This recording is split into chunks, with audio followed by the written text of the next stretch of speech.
Oh, it's 3 on the dot. Yes, so we should start. We should start. Yes, Let me we should. share my screen.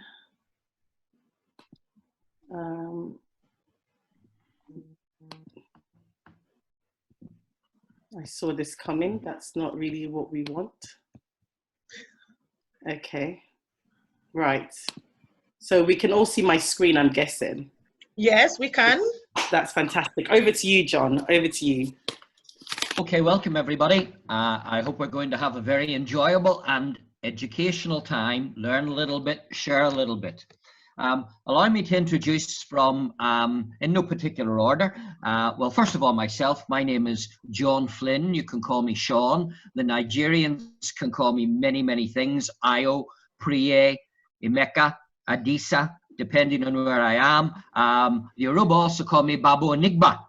And we leave the explanation for that for another time. Allow me also then to introduce a very, very good friend of mine, Funmi Adebola. Oh, you did a good job, Adebola. Adebola. Well, I was close. I got the Funmi. I've been calling you Funmi for years, so I got the important part. And she's going to be telling us about stress. Very, very important. Not just during this particular time, I suppose you could say it's especially relevant now, but stress has been recognized by the World Health Organization and many other health and safety professionals over the last few decades as a major, major factor. And certainly in my 20 years experience in Nigeria, I feel that it has not been given the attention it deserves. So she'll be saying some very interesting things there. My other very new friend, who I won't be able to say so much about because we've only just met remotely, is Ike. I think I've said that right. And yeah, you did. Ibogan. Yeah. Well done. Yeah. Well done. You see, I have a friend and he has the GB sound, which is very difficult for Oibos. For the non-Nigerians, Oibos are white men. Okay, so that's what an Oibo is, and we don't say the GB sound very well.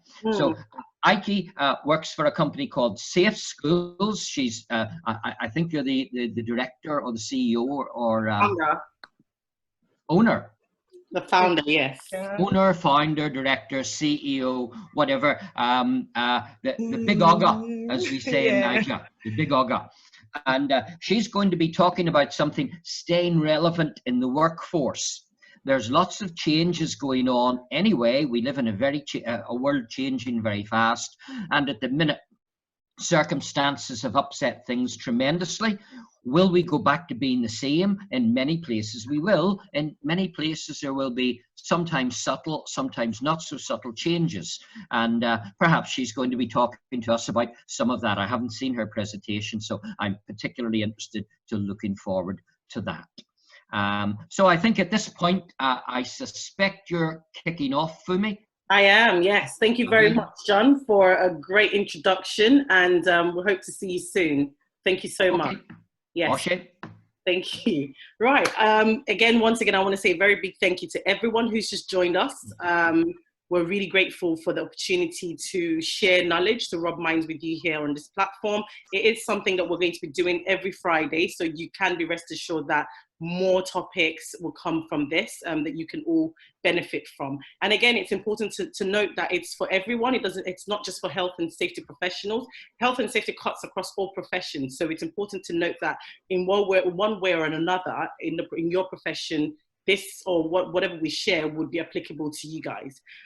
So as John has said, I'm going to be talking more on stress management, as you can imagine. And so I've said maximizing our potential during COVID-19 through stress management. I don't know if you can see the bottom of my slides, but it says a lockdown should not lead to a locked mind. So we're hoping that, this lockdown period would actually work out positively, we'll gain something positive out of it. Of course, stress is, everybody goes through stress. The lockdown in itself, it can be classified as a stressor because it's new times that we're in. Everybody is trying to adjust. Everybody's trying to get with the new norm. And some people will find it much more difficult than others. And of course, that can trigger off stress in so many people, Why? You have to spend longer time in the room with people that, your family, your friends that you often wouldn't have done, before the COVID-19 or before coronavirus. And we're all having to adapt to that. People are losing their jobs. So many factors that can impair our mental stability, and that can move us. So we'll look at what stress is really. And it's a very, very simple definition. It's our body, stress is reaction of the body and the mind. So where we find an imbalance of the mind and triggered off by whatever it is. And of course, it can have physical, psychological, and even spiritual impact in some cases as well. So it's important for us to manage stress effectively so that we can get the best out of it. So struggling to move. There are different types of stresses that we need to make a note of. We've got the positive stress, the good stress, also known as eustress, and we've got the negative, which is the de-stress. And so, of course, in this period, the onus lies on us, to decide whether or not we want it to be a positive stress that can actually that can stimulate us and turn a lot of things, that can grow us, that can develop us, or a negative one that can actually drain us, disrupt our life. And every day, it's important to note that we all go through, whether minor or major stresses in our lives, from work or home responsibilities. We are all faced with stress, but ultimately is how we manage it. That's the most important thing.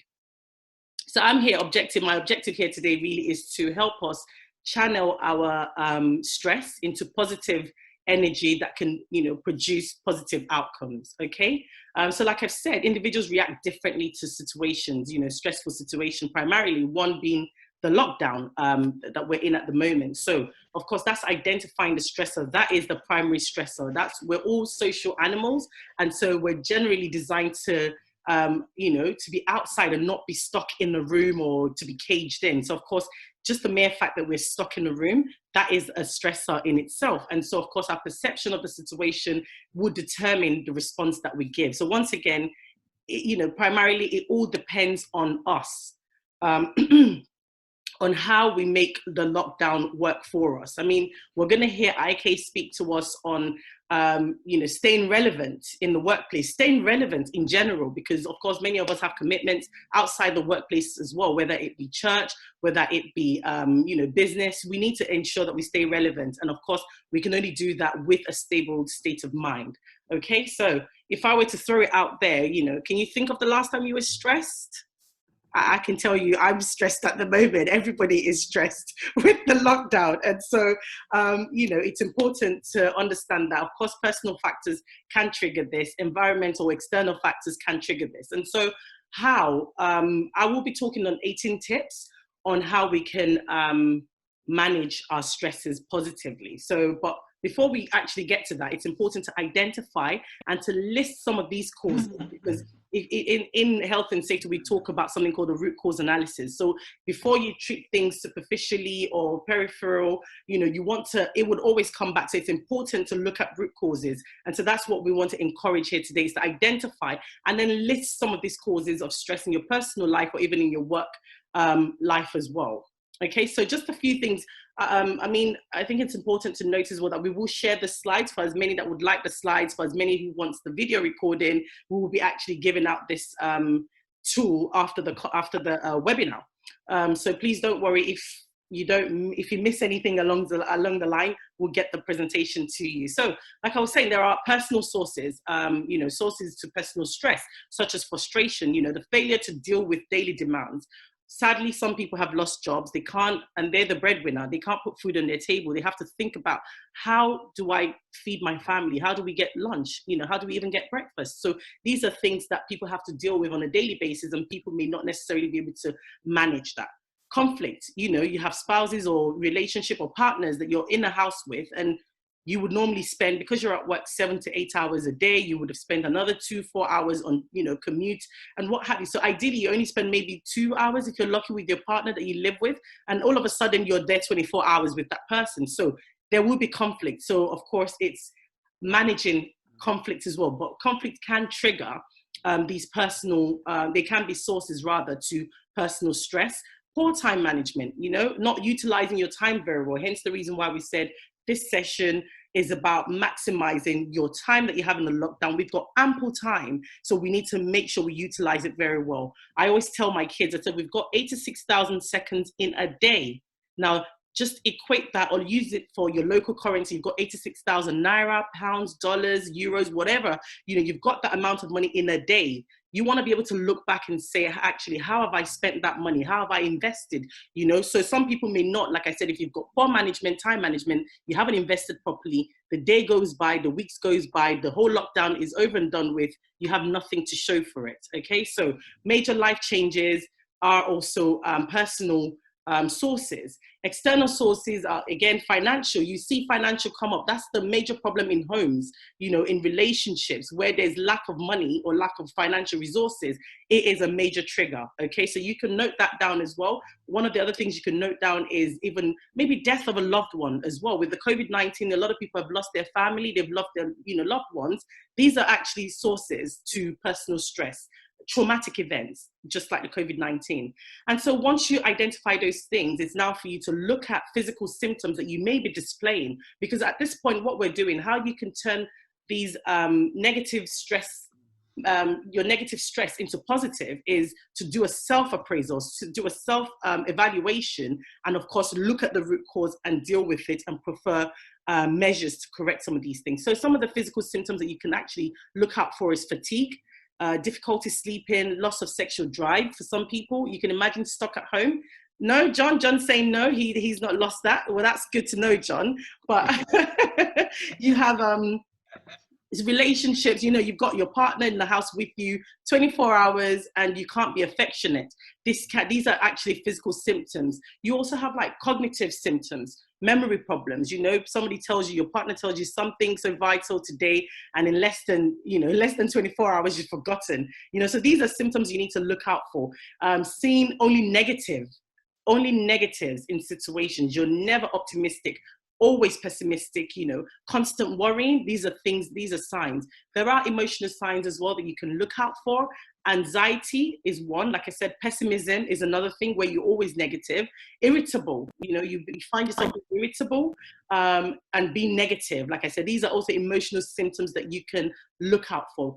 There are also behavioral symptoms that you can look out for to give you an idea to say, hang on a minute, am I under stress? And how am I managing this stress? Is behavioral symptoms such as overuse or misuse or abuse of drug and alcohol, you know, procrastinating, neglecting your responsibilities as well. These are ways. John, do you mind muting your thing for me, please? Thank you. You know, procrastinating and neglecting your responsibilities. These are, again, unmute, I said. I mean, did I say unmute or mute? Could you help me mute it, please? Sorry, because it's quite distracting. I could hear the feedback. Yeah, so my solution is always, you know, there are 4 A's. How do I do that? Right, okay, let me see if I can mute you. There. She seems to have cut herself. Okay, she's back. She's back.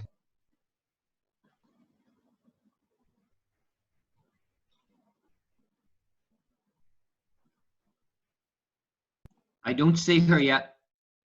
She's back, but not on video yet. Oh, okay. I'll mute myself now. I see how to do it.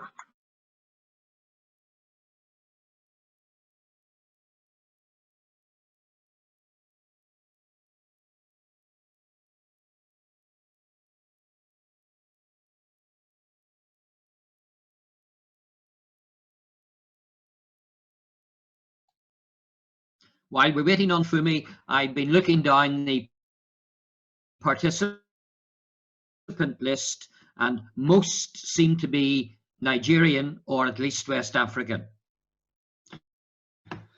Yeah. John, I can hear you. Can you see me? Can you hear me?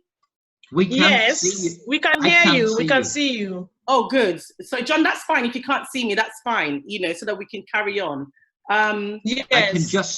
I can just see Ike. That's all right. I don't see the slides see, even. but you need to go back to your slides.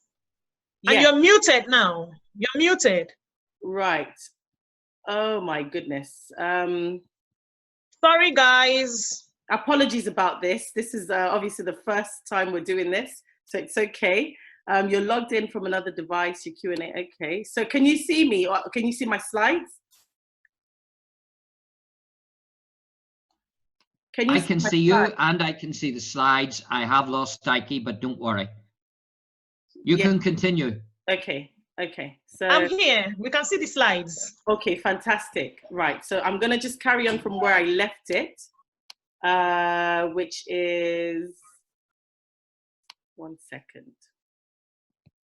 Right, so I was here, slideshow from current slide. Oh, not from the beginning, sorry.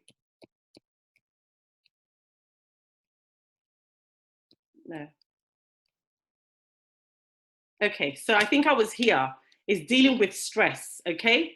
I would normally recommend 4 A's of dealing with your stress, and that is avoid the stressor, which is eliminating it if you can from, source. Alter the stressor as well, adapt to the stressor or accept the stressor. So what do I mean by avoid the stress is learn to say no. So whether it's at home, in the workplace, have limits around things, avoid people who also stress you. So that's not even putting yourself in a situation in the first place. Take control of your environment. And maybe if you've got quite a lot to do, you can break them down into small chunks in terms of, achieving your goals. How do you alter the situation is expressing your feelings. That's one of the best way to go about it, is to talk about how you feel with whoever it is that's the stressor, or if it is a person, you talk to them about it, and hopefully it can change. It can alter the conditions of how things are and help to improve how you feel. It's also adapting to the stressor. Now, we have no choice at this point in time but to adapt to the lockdown, and that's where we are at the moment. So you can reframe the problem, and that's a function of positive perspective, a function of positive thinking as well, and ask yourself some important questions. Would what I'm worrying about, would it really matter in the near future, in the next 1 month, in the next 2 weeks? If it's not going to matter, so why stress over it? Okay, so again, another thing you want to do is to adjust your standards. With the times that we're in at the moment, we are limited, we're restricted. So you need to take into consideration that whatever goals that you may have set for yourself, that you feel, oh dear, I feel like I'm underachieving or what have you, or you feel that sense of failure, you probably need to just, adjust your standards a little bit, taking into consideration the limitations and the restrictions with the times that we're in, and just be positive, just have a positive outlook on life generally, and then accepting the things that you can't change. We can't change the times that we're in at the moment. We can't change the fact that some employers may not be able to afford to keep us on, and they need to do restructuring, they need to downsize or whatever it is, you can't control it, okay? So, but always remember that there's always like a silver lining, there's always an opportunity. So maybe if you've been let off, it might be an opportunity for you to start looking at being a problem solver, starting your own initiative, being an entrepreneur. Don't look at the negative that you've lost a job, you've lost an income. Use it as a motivation for yourself on how do I rechannel and refocus again, and learn to forgive yourself and learn to forgive people. So just as I round off, I want to talk about the 18 tips for stress management that you can leave here with today, with practical tips to help you manage your stress better. One is to know yourself and accept where you are.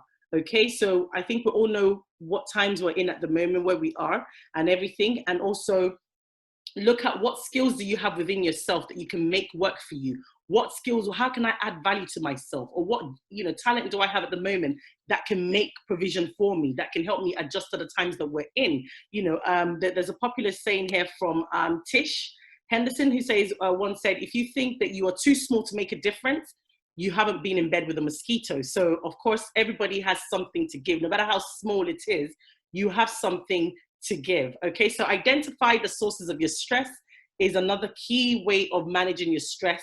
Identify your negative responses to stress. We talked about listing out all your stressors and look at how you respond to them is another thing.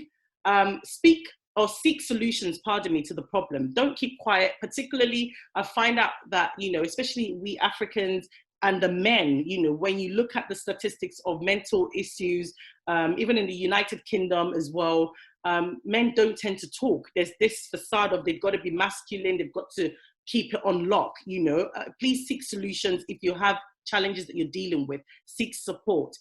Develop and maintain a healthy, balanced lifestyle. So you are what you eat as well. So please watch your intake. Ensure that you have a pattern, have a routine, sleep well, relax, spoil yourself in this season as well. Maintain good relationships is one. Stay away from people who are going to stress you out. Banish fear. The fear of obviously the coronavirus is real, but don't let it limit you. Do not let it limit you. Do not close your mind. Don't let it limit your minds to what you can achieve. And then always remember, like I said, above the cloud, there is always a sunshine. So, for every darkness, there is a bright day to come. Okay. So, reevaluate your goals and prioritize them. Okay. So not only do you want to reevaluate it, but prioritize your goals as well. Learn to delegate. If you're one person who just wants to do everything, you hold so many things, learn to delegate, maybe to your partner, to your children, to your colleagues, your subordinates. Learn to delegate so that the workload isn't much on you. Recognize and accept your limits as well. Find a way to manage your time. Honestly, I can't overemphasize it. You have to leave here today knowing that you've got $68,000, Naira, whatever it is, you've got it every single day. Manage that time very well. Ask for what you want. Don't be afraid to ask anybody what you need. Be realistic with what you also need as well. So don't be too ambitious with what you need, but be realistic. Slow down and take regular breaks in between. If you need to go for a walk, do that. Unplug from the world is another thing. That's another stress at the moment, that a lot of people are so connected to the Instagram, Facebook, all of these external stuff can actually add pressure on you indirectly without you even realizing that you've got all of this, that it's having that impact on you mentally. So please do try as much as possible to unplug from the world if you can, and when you can, and do something creative. Okay, learn a new skill. I think this is going to tie in very well with what Ike is going to be talking about. And just remember that life is meant to be lived to the full, and also not to be endured. We need to make sure that we don't take life too seriously, enjoy the moment, and just enjoy the moment, really. Just live your life. This is an activity that is also included in the slides that I can send out to everyone. You can do it in your own time. It would help you significantly on how to manage your stress. So in summary, stress is normal. It's part of life, okay? So don't feel awkward that, oh, I'm stressing out too much. It is normal, but to be honest, the only thing that sets you apart from everyone else is the fact that, would you allow it to grow you so you can learn new things, or would you allow it to cause more problems for you, whether it be existing health conditions degenerating or even a new one stemming up as a result of stress, and it can be managed, so don't be fooled that it can't be managed. Stress can be managed, okay? And ultimately, the management of stress is dependent on the willingness of a person who wants to make the change or who wants to see the change happen. I want to, call out to all employers, employees, HR professionals that, this is the time to promote a lot of programs when it comes to employee assistance program, when it comes to mental well-being, mental wellness, just general wellness, so hopefully our professionals in that regard, our employers and even employees, you have a responsibility to yourself, to ensure that your mental state of mind is absolutely crucial. So that's me done, John. So if we want to take the Q&A, I'm happy to do that. Okay, I can't see myself, or I can't see Ike. I don't know what other people can see. We can see you. Oh, you can see me. Well, that's okay. Yeah. I know what I look like anyway, so I'm okay. So how do we take our questions and answers now? Right. Do people raise their hands? Yes, I think. Ike, can you help? Because I think you're a bit more technical with this. Okay, well, not too technical, please. Okay, if we have any questions, you can raise your hands, or you can just chat them to us. So you could type them into the chat box and send them to us, okay, or you could raise your hand. We have one in the chat box already. We have Q&A. Okay, can you see the Q&A session? Yes, let me just read out to you what's said. Okay. So the first one says, thank you very much for this presentation. Very relevant and insightful. Exactly what is needed at this moment. Kudos. So not a question, but at least a feedback. Thank you very much. That's very helpful. Thank you. Okay, and then the second one. The second one, obviously, many organizations will take certain decisions that will impact us after this lockdown. How do we prepare ourselves for this? Right. I think it's a very valid question that's been asked. And because we've already preempted the questions, such a question will come off the back of this. This is where Ike's, topic actually comes very handy, being relevant, staying relevant in such a time as this. So I'm hoping that Ike's presentation will cover that question. And if the participant still feels that they need a bit more clarity, then we're happy to provide further response to that. So that I don't go into Ike's notes, even though I haven't seen it, but I don't want to go into it. Okay. We have there's another one. There's one more question that just came in. Thank you for organizing this webinar. Are there any special tips on coping with stress for those that live alone and far away from family? That's a very good one. Yeah, it's a very good question. And I feel like, funny enough, I was listening to the news 2 days ago, and there's this neighborhood support system that they've created, an organization has paired. Actually, I think this was also even before, it was pre-COVID-19, where they paired younger people with older people, or people who are lonely. So that way they have a buddy that they can go out with. And so what's helped those people, even in this COVID-19 period, is the fact that, they can call this person. They may not be able to go and see that person. They have a relationship. So what we need to look at is ideas and strategies, be innovative solutions as bodies, creating bodies, that we don't breach the guidelines in terms of the social distancing guidelines. We don't breach it in any way. We don't also expose ourselves to any risk as well. So what I would suggest is, maybe if that person wants to start a campaign, wants to start an innovation on creating a portal for people that would like to call people. I know we do that for our church as well. We call elderly people as well. People do that, just checking on people that they don't have family members living with them. So I hope that sort of answers the question a little bit for the participant. Could I maybe come in that one, Funmi? Yes, please. Yep. As most of the participants are Nigerian, they may not know what's happening in the UK. We do have our lockdown here, which is very strict and enforced by the police. However, there are exceptions that do allow you out. And one of the very important exceptions recognised by the government and recognised by every health professional is that lockdown does affect you mentally. Stress, all aspects of it. You actually go mad. They call it stir crazy. It's like being in solitary confinement in jail or something like that. So one of the very legitimate reasons, if I go out today, as I have been, if I am stopped by a policeman, one of the excuses I can give to him that allows me to be out is I'm going out for exercise, because I'll just go mental if I'm alone in the house. So getting out and exercising is one thing. I don't know, I suspect in the kind of certain parts of Lagos, I know the lockdown is very effective. And I know in rural parts of Nigeria and in certain other parts, people just have, run its mopal. They just ignore the police. They go out, they do their own thing. So you do need contact with other people. That will kind of drive you mental if you don't have it. Yeah. And one of the things I do, because I'm isolated anyway, my wife is currently in Nigeria. I'm 4,500 miles away in Ireland. And, I miss my wife. Most of my family are Nigerian. Most of my friends are Nigerian. So I keep up with social media and events such as this.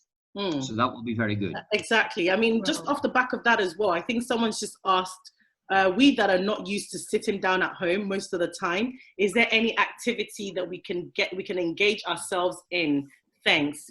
One of the things John has said is to, engage in such platforms like this, where we can actually see people, we can talk to people. Thank God we're also in a digital age where, I can only imagine how difficult it would have been prior to social media days, if you see what I mean, when the pandemic, when maybe COVID, the SARS, in about 20 or 30 years ago occurred, how did they integrate? How did they engage one another? So it must have been quite challenging then than it is for us now. So please, in terms of activities, you can actually, if you've got friends, communicate with friends, family and everything, do a lot of reading, like John has said, go out and do exercises. I don't know if you're allowed in your jurisdiction to go out, but just find things to stimulate your mind. We have a comment from Goke Akinbade. Thanks for this webinar, it's very insightful. Thank you, Goke. We also have a question from David Olujo. We are often faced with job demands at work, which can induce a work-related stress. Does taking time off, as in leave, help in such case, knowing that when you resume back, you're still faced with the same job demands or more after resumption? There's something I'd like to say about that, but I'll make that very brief, and I'll make that after you have addressed that issue, Funmi. Sure, because I'm quite conscious of time. It's actually now Ike's session to go on. So this will be the last question that we're touching on.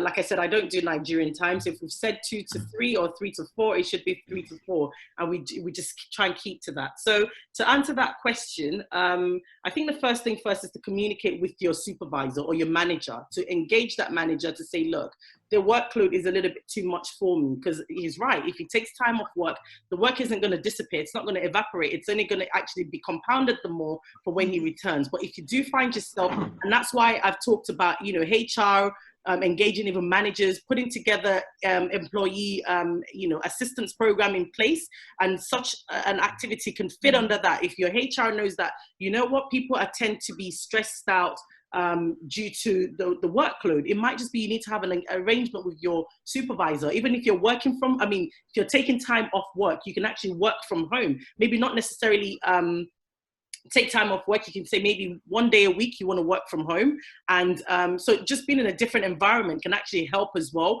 You know, the demand from your colleagues or whatever is not as much when you're physically there. But my suggestion would be to speak to the manager, let the manager see how they can offload the workload a little bit, you know, because it may just means that they need to spread the workload across other people. But if you don't speak, you won't, you know, if you don't talk, you won't get. Sorry, can I say something? Funmi Lola says we are ignoring her question, so let's answer her, please. Okay. Sorry. You mentioned rightly the need to unplug for managing stress. How do I control stress when under pressure from management to deliver? I think I just touched on that a little bit as well. You know, we have, I'm hoping that the HR, that's why I said this platform is for everybody. It's not just for safety professionals. It defeats the purpose if it's just for safety professionals, because we know what needs to be done. So we're encouraging, you know, different professions to come on board and to see how health and safety has an impact in their own specialized area. We're hoping that the HR department of Funmi Lola's organization would have programs in place to help employees who are under workload pressure, you know, under work stress. You know, it's a function of communicating. That's why it's a program. There has to be a dialogue. You know, of course, there's that danger or the fear of, oh, they might think I'm incompetent, or they might think, oh, this person is not good enough. But I think exploring the idea of communication first goes a long way. It's always, you know, we tend to have this assumption that if we say something, we're going to be deemed as unprofessional or, you know, lazy, or we're not ready to want to work and what have you. But please do speak to your HR department, and that's what they're there for. I'll very, very briefly, before we move on to Ike, just mention something for a few seconds. In a UK financial institute, and I know UK legislation and Nigerian legislation are somewhat different, and there's also enforcement issues, but in a financial institute in the UK, a very high executive had a heart attack. It was stress related. The management were very good. They gave him leave. They supported him during his leave. When he returned, he had a second heart attack and he died. The family was able to sue that financial institute for millions. Why? They had not reduced his workload. They knew that workload gave him stress, led to a heart attack. When it happened again, they were liable. So anyway, I think... I mean, just to crown what John has said, every employee is entitled to work adjustments. Okay, so there needs to, but you can only get those work adjustments when you've communicated with a relevant department. Yeah. So, over to Ike. I think John's already done the introduction, and we've eaten just a little bit into your time, Ike. Apologies, Ike. You're touching on a very, very cogent, you know, part of what, you know, very relevant topic at the moment, which is staying relevant in the workplace. And I'm hoping that people will be able to draw some strength from this and go actually a way to apply it in their own lives. So over to you, Ike. Thank you. Yes. Thank you. Thank you so much. I love the questions. I wish we could go on and on. So thank you, thank you, thank you. There are still a lot of questions that we wish we could answer, but please forgive us. But then people have asked for the slides. They've asked for the audio. We'll make sure you get the audio, the video, and also the slides from this presentation. So don't worry, please. Yeah. So my topic really today is staying relevant in the workplace. And this idea has really come from my experience as an employer and also an employee. You know, so I'm going to be speaking from both perspectives and hope that you can agree with some of my points.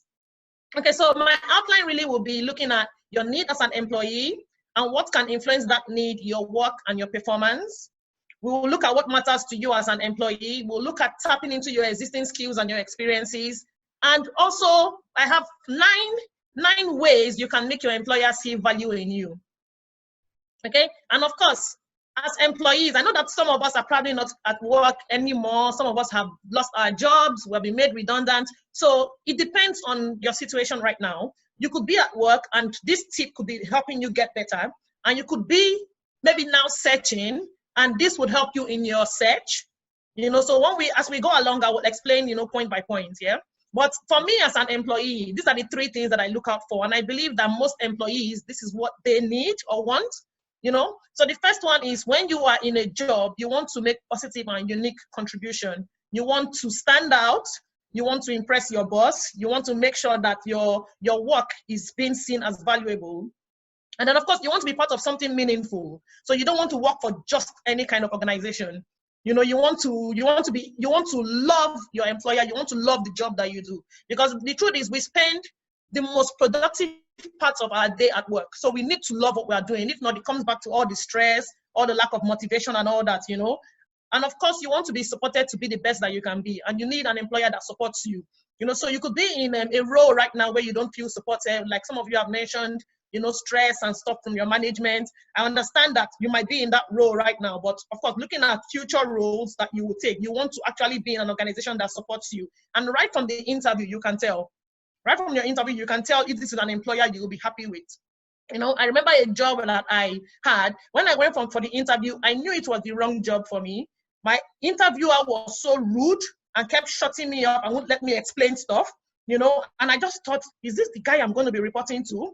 And finally, I took that job, you know, I took the job and I didn't last there for more than 3 months. I left. I just went in one day and said, I'm done, you know. And I remember my very first day, I knew, even on my first day, I knew it wasn't the right job. You know, but sometimes I know you have to be in a job because you need to earn money, you know, but then as I'm going to really explain things coming from an employer's view and just my experience being an employee and really just give you ideas and encouragement on how you can, you know, stand out as an employer and how you can really be, you know, valuable to your employer.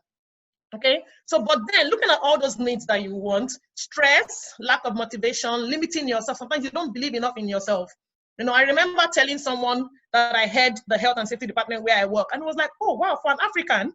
And that was weird. That was weird coming from him. And I think a lot of people think like that. They think, oh, I'm not good enough for this job. I don't think I can do this job. Or my accent is not like theirs. Or my skin color and things like that. So I think a lot of people limit themselves. They limit themselves in thinking they don't have the abilities to do those jobs. And of course, it comes from self-doubt. And of course, with self-doubt, maybe there's some background story and history to it. We will not go into all that because of time, but I'm just really going to just highlight all these points.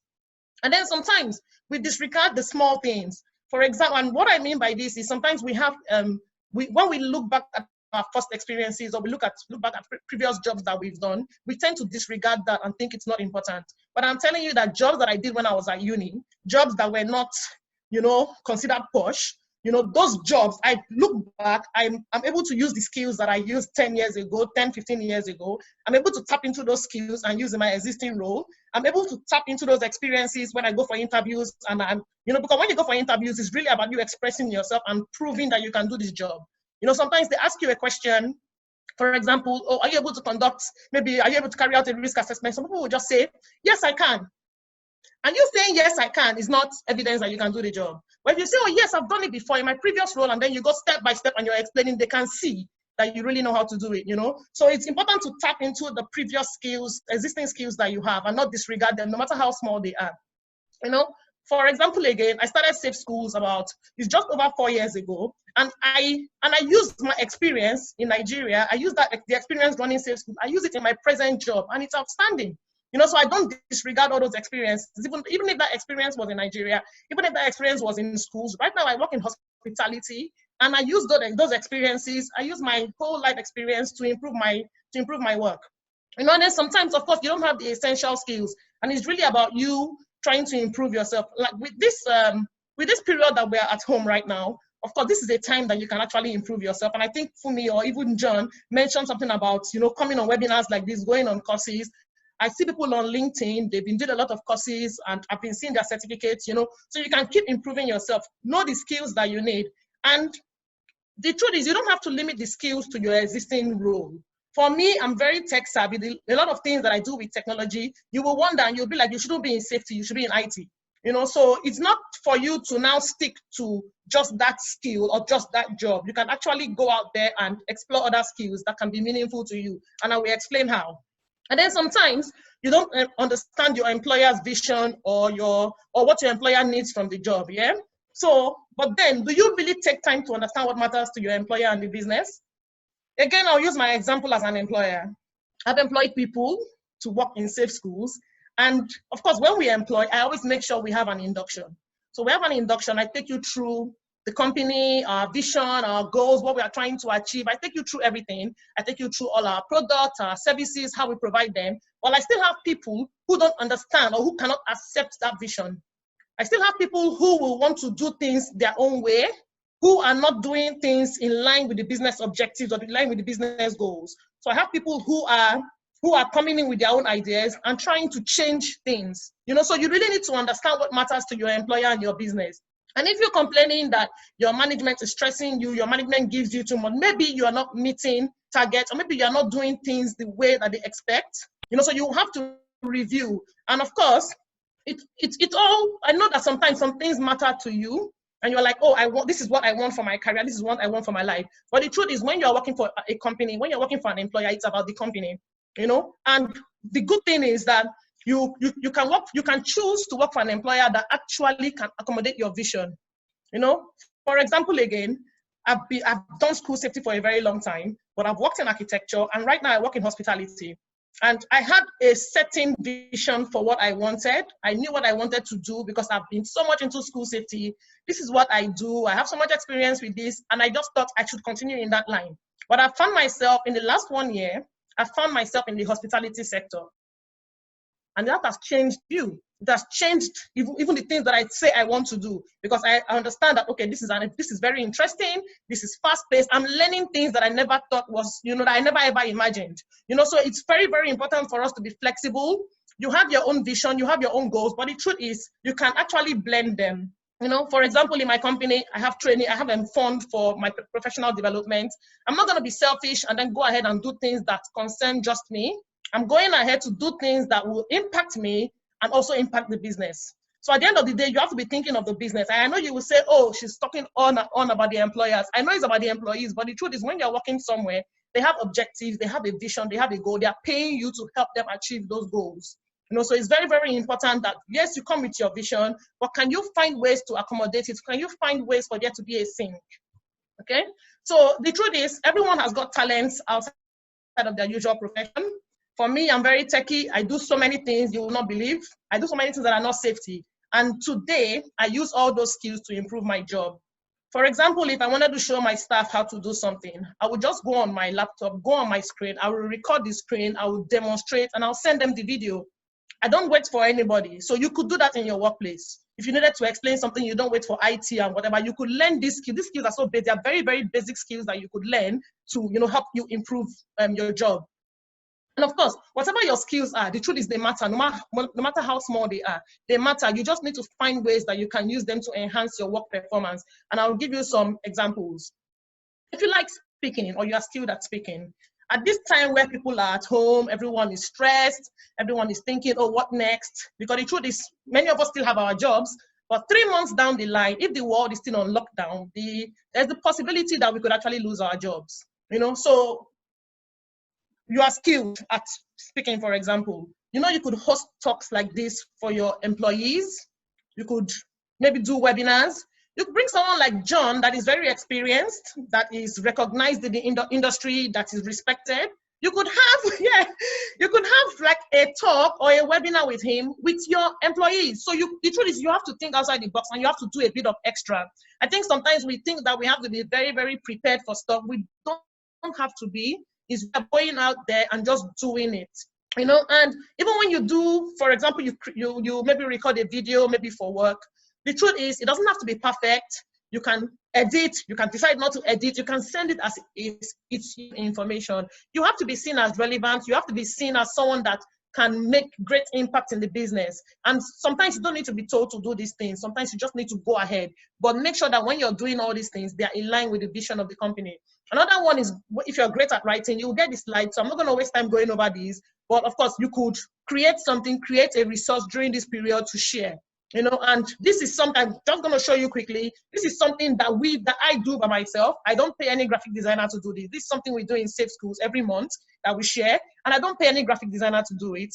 My staff prepares the content, they send it, we pick content that we want, and we create this. And it takes me a few hours a day to sort all this out, and I send it out. You know, so you could actually tap into those skills and, you know, and create things that are useful to your organization.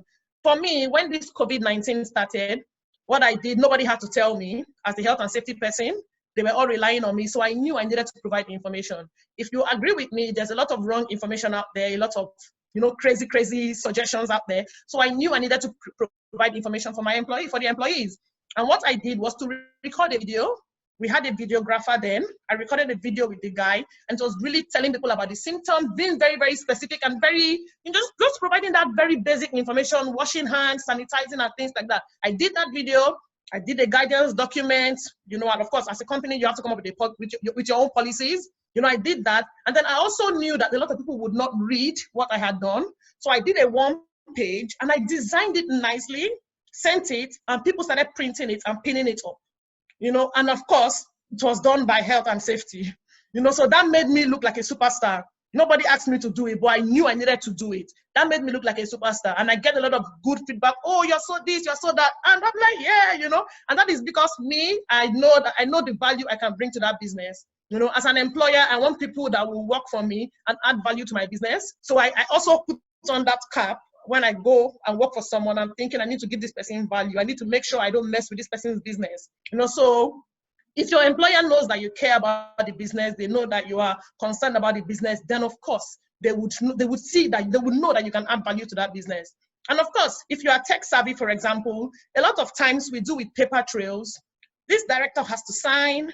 You have to send it to this person. That person has to sign.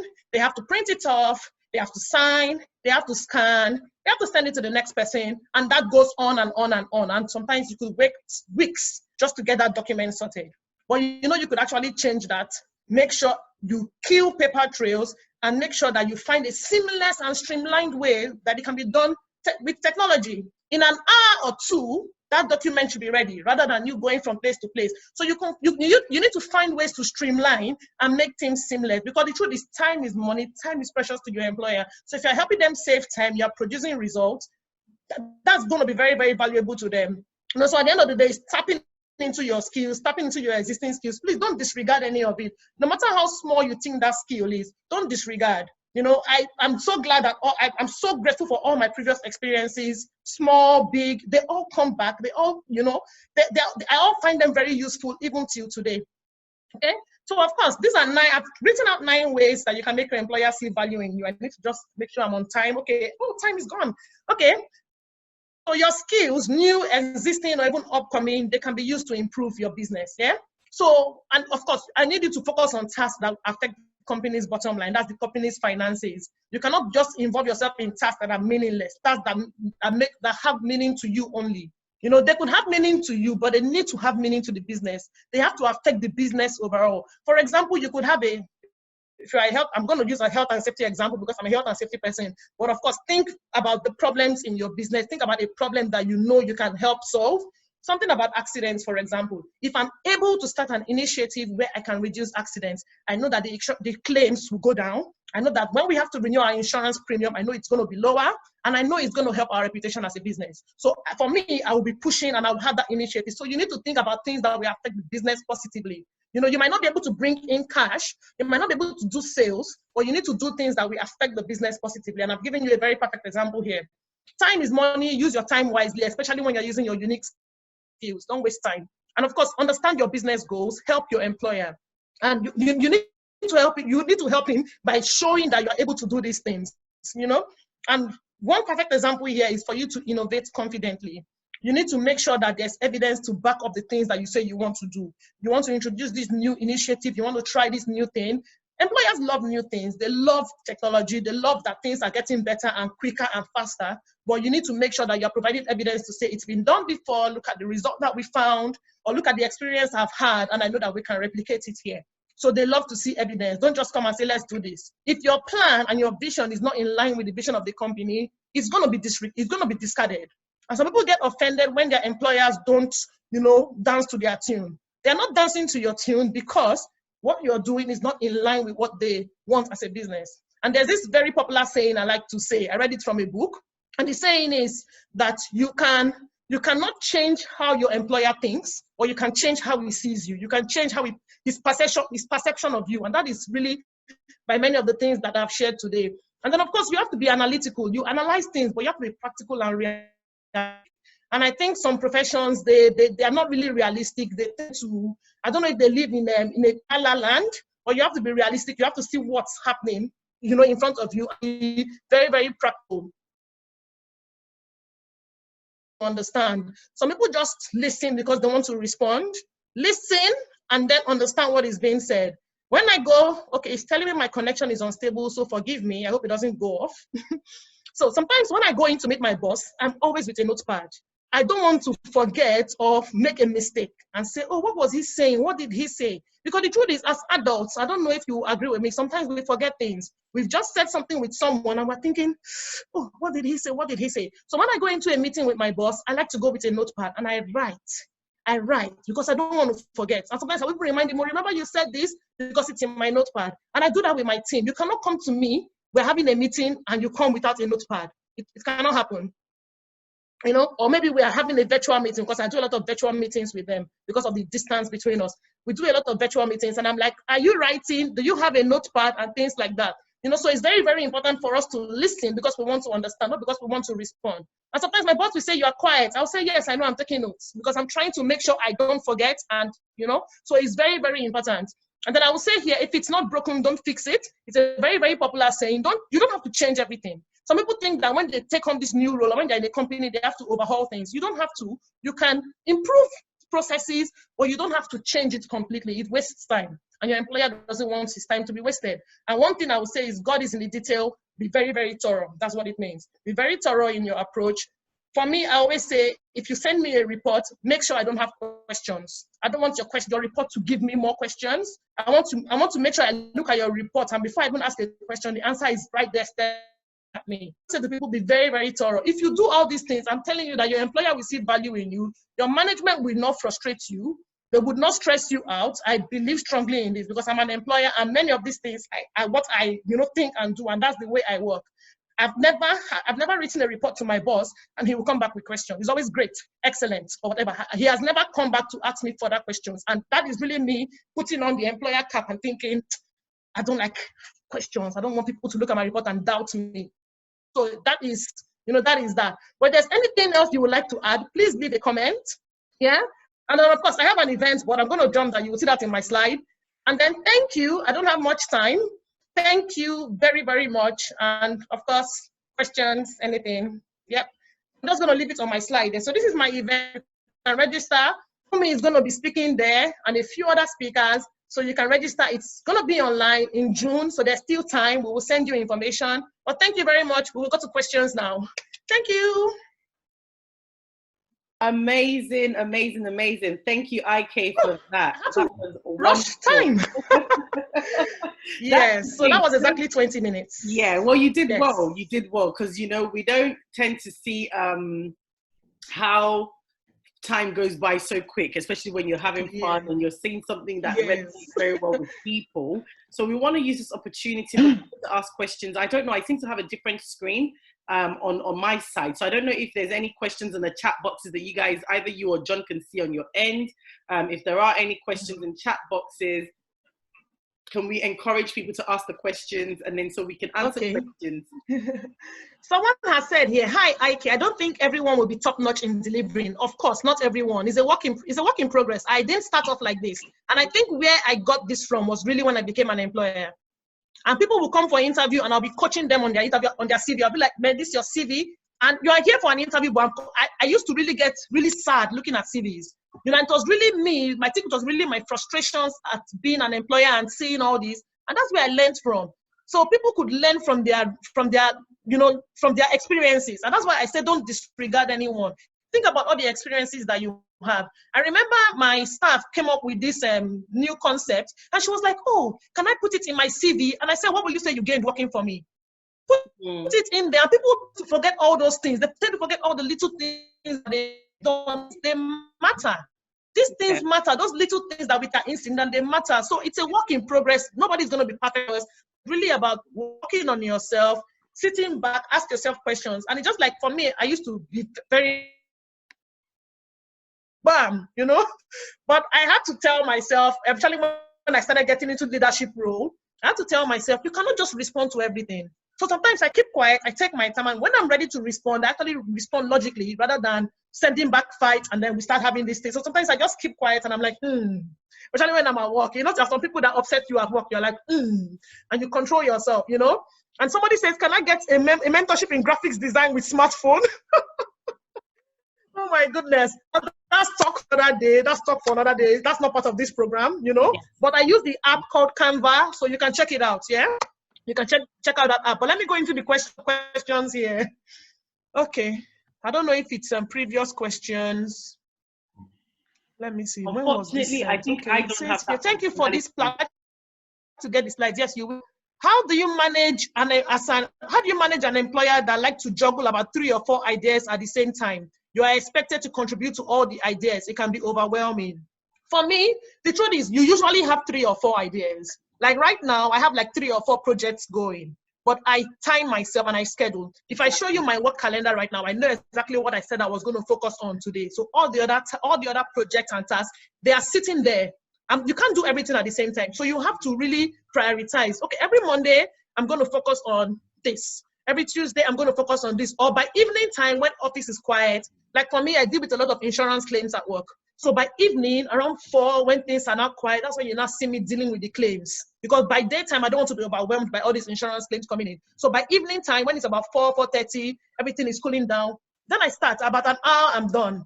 You know, so you can juggle that. And even for me, with running schools and being an employer, I have to, you know, give both of them my time.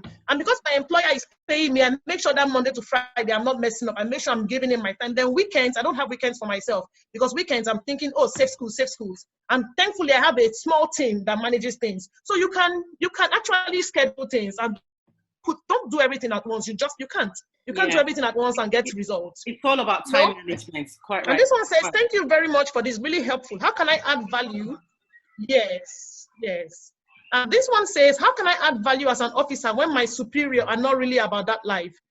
I've had situations where superiors, if this guy gets too good his job, so I think you should just continue doing what you do. I'm telling you that your employers, your bosses, even his own superior, because I'm sure your superior has a superior, they can see, they're not blind. They can see, they know who is working, you know, and then sometimes you do all the work and you see your superior come with the presentation like, I did this, you know, and in your mind you are thinking, what? That was my work. You know, it happens, but you know what, just keep doing what you do, you know, and the truth is you'll be rewarded somehow. When I started Safe Schools, it was frustrating because a lot of times we didn't make money, you know, but I kept doing what I do. And I remember going for an exhibition and people started hugging me. They were like, oh, Safe Schools, prof. And I was thinking, you know me, you know, so the truth is people see. So just continue doing what you're doing. Don't be discouraged and don't think, oh, you must see result now.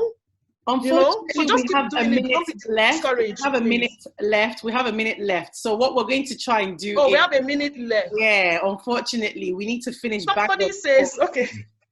Okay, let me quickly answer this. Not your management is not committed to innovation or improvement. They want things their way. Should you look elsewhere? You should look elsewhere if you can.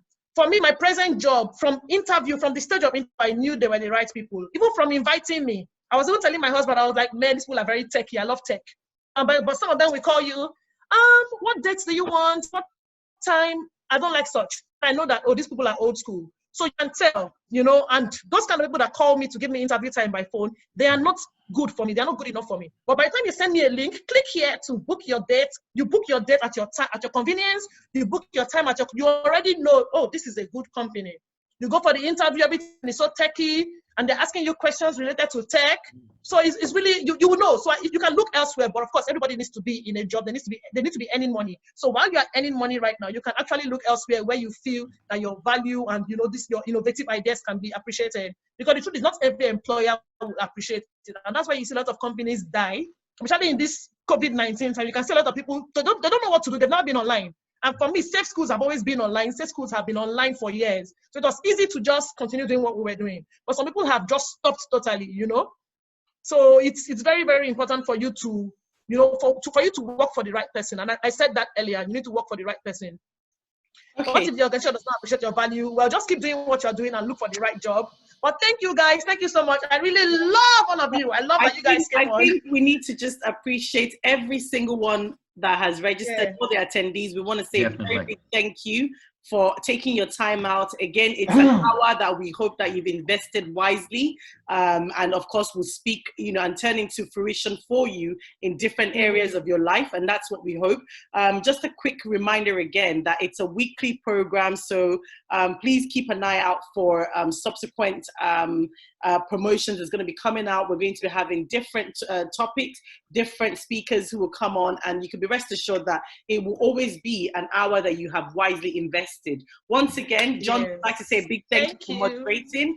Ike and myself, we probably want to say thank you to ourselves for putting this together. There's so many challenges, but one of the things that we've learned with this program or this platform is you have an idea, just get on with it. Because you know what, so many other people are thinking of the same thing in different parts of the world. What sets you apart is the doing, it's not procrastinating. So we want to just encourage you, if you're that person, you have that idea, you have that intention to want to do something, don't do it tomorrow. After today, just get on it and do it.